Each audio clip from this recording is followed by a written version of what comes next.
Festa grande per tutta la diocesi, è festa in onore della Madonna e non c'è festa senza musica e senza musica bella.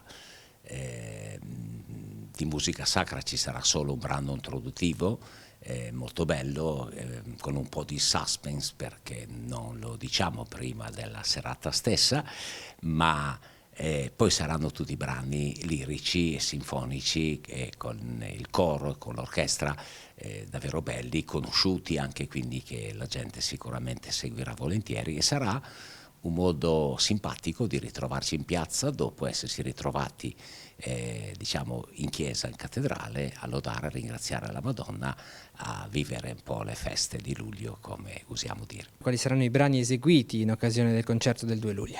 Beh, a parte appunto il brano sacro di cui parlava Prete, abbiamo una cosa molto particolare, che è il concerto. Credo che in situazioni di questo genere qua in zona non sia mai stato eseguito. Comunque il concerto numero 1 opera 6 in re maggiore per violino e orchestra di Paganini, che è il suo concerto per violino e orchestra più famoso, bellissimo e anche molto conosciuto.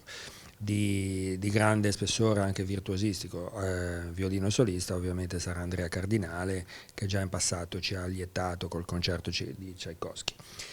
Poi avremo altri brani molto famosi tratti dal repertorio lirico, sia con il coro e sia con cantanti, ad esempio Va pensiero dal Nabucco di Verdi, il Brindisi della Traviata, Libiam, Un bel di vedremo, e il bellissimo duetto meraviglioso dalla Bohème, O soave fanciulla.